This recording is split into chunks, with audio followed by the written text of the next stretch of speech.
कमताय मा कमलाय मा गत्कनिकाय मा मानेपड़े स्नेहार्थे विद्यार्थे अहेत प्रवेश हेत ग्रामे विद्यत नजायते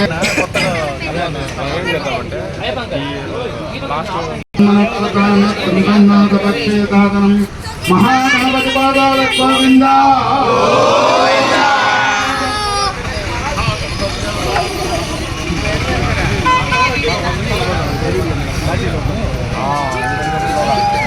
बोलो महागणपति महाराज के, बोलो महागणपति महाराज के।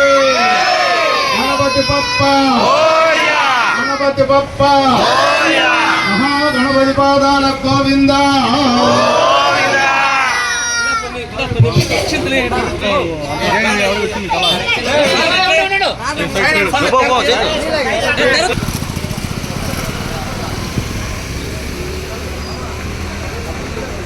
స్లోగా తిమ్మండి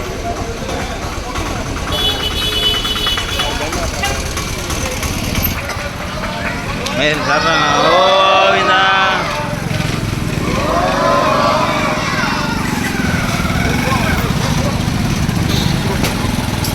కరెక్ట్ కట్టము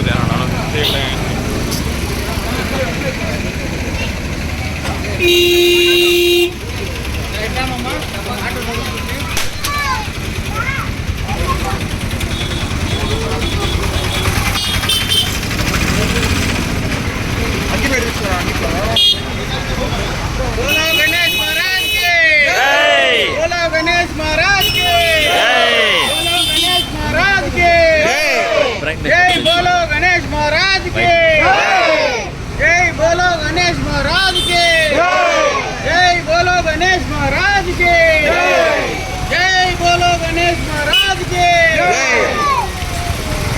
निचले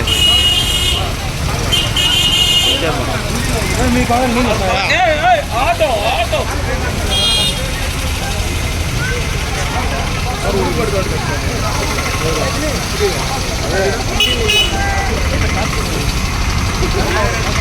మళ్ళీ కూట్లో పెట్టా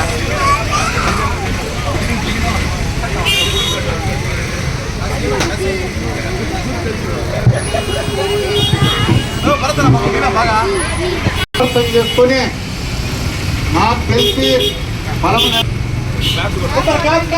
ఎందుకంటే సరిగా నాకు గుర్తు లేదు కానీ ఏది 1964 63లోనో 65లో అంటే దాదాపు నేను పుట్టిన 3 సంవత్సరాల తర్వాత కాబట్టి ఏమంటే అప్పటి నుంచి పొలంనేరులో మొట్టమొదటి వినాయకుడిని పెట్టింది ఎక్కడరా అంటే ఈబిఎన్ సెంటర్ అని మీరు ఇప్పుడు పెట్టుకోగలరు. మేము అప్పట్లో పిలుస్తామని దీన్ని మిగతాచారు పడిన మెట్లు పైన దీన్ని చూసి తర్వాత పెట్టినటువంటి వాళ్ళు చిన్నగాండ మీద వాళ్ళు అక్కడ దీంట్లో వేణుగోపాల స్వామి గుడి దగ్గర దాని తర్వాత ఒక 3-4 ఏళ్ల తర్వాత బజార్లో పెట్టారు. అవి 3 ఎక్కువగా ప్రసిద్ధి చెందింది పొలంనేరులో. సో ఇన్ని సంవత్సరాల పాటు ఈ కార్యక్రమాన్ని ప్రతి ఒక్కరూ కూడా చేస్తున్నారు. ఆ వినాయకుని ఆశీస్సులతో అందరికీ కూడా మంచి ఆయుష్ ఆరోగ్యం ఇచ్చి ఇంకా 60-65 ఇలాగే మీరు ప్రసిద్ధి చెందించాలని దీన్ని ఎట్టి పరిస్థితుల్లో నిలపకుండా ఈ కార్యక్రమం దిగ్విజయం చేయండి. మన సనాతన ధర్మము, మన హిందూ సాంప్రదాయము, దాని ప్రకారము ఈ కార్యక్రమాలంతా కూడా మనం నిర్వర్తిస్తూ ఉన్నాము.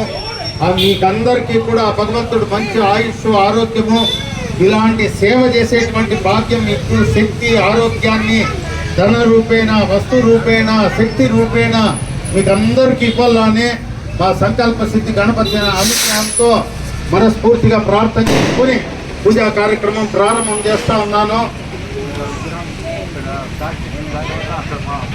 ముఖ్య విషయం ఏమంటే ఇక్కడ వినాయకుడిని పెడుతూ తర్వాతే మన వీధిలో వినాయకుడి యొక్క దేవాలయం కావాలని సంకల్ప సిద్ధి గణపతి అనేటువంటి ఒక దేవాలయాన్ని మనం నిర్మించుకున్నాం. 2009 మార్చి 19, 20, 21 తేదీల్లో ప్రతిష్ఠ జరిగింది. అప్పటి నుంచి ఇప్పటి వరకు కూడా భగవంతుడు ఈ వీధిలో ఉండేవాళ్ళు అందరి సహాయ సహకారంతో ఆయన కైంకర్యాలన్నీ నిర్విఘ్నంగా ఆయన చేయించుకుంటా ఉన్నాడు. ఆయన ఆశీస్సులు మీకు ఎల్లవేళలా ఉండాలని ఈ వీధి వినాయకుల కార్యక్రమం అనేటువంటిది ఎప్పుడు ప్రారంభమైంది అనేది మీకు అందరికీ తెలిసే ఉంటుంది. తెలియకపోతే కొంతమందికి తెలియనటువంటి వాళ్ళకు కూడా చెప్తాను. బాలగంగాధర్ తిలక్ బాంబేలో సముద్ర తీరం నందు హిందూ యొక్క ధర్మాన్ని తెలియజేసేదానికి మనకు అప్పటికి స్వాతంత్రం రాలేదు. బ్రిటిష్ వాళ్ళ పరిపాలనలో మనం ఉన్నాం. మనకు స్వతంత్రం కావాలని మన భారతదేశము మన హిందూ దేశం అనేటువంటిది మనం స్వతంత్రంగా బ్రతకాలని ఒక కార్యక్రమాన్ని నిర్వర్తించాలని అందరూ అనుకుంటా ఉంటే ఆ టైంలో బాలగంగాధర్ తిలక్ అందరినీ పిలిచి ఎలా చేస్తాము ఏమి అని అంటే అందరి సహాయ సహకారంతో ఆ యొక్క సముద్రము ఒడ్డున గణపతిని పెట్టి మనం ప్రార్థన చేస్తాము అని చెప్పి అక్కడ ఆ గణపతిని వీధి వినాయకునిగా ప్రతిష్ఠ చేయడం జరిగింది.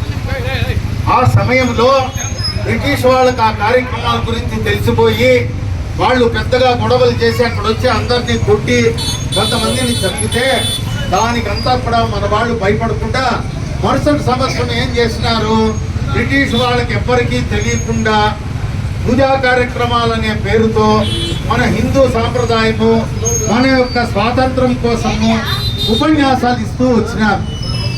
ఇది తెలిసి మనలో ఇప్పుడు మనం ఇంతమంది ఉన్నా మన వాళ్ళే మనకు శత్రువులు ఉంటాం. ఆ విధంగా మనతో ఉండేవాళ్ళు కొంతమంది ఆ బ్రిటిష్ వాళ్ళతో కుమ్మక్కైపోయి వాళ్ళకి చెప్పేసినారు. ఈ విధంగా అంతా అక్కడ హిందూ గురించి జరుగుతూ ఉంది, స్వాతంత్రం గురించి మాట్లాడుకుంటా ఉంటారు కాబట్టి బ్రిటిష్ వాళ్ళకి చెప్పి అయ్యా త్వరలారా మీరు పోయి వాళ్ళందరినీ లాఠీచార్జ్ చేసి చంపండి అని చెప్పారు.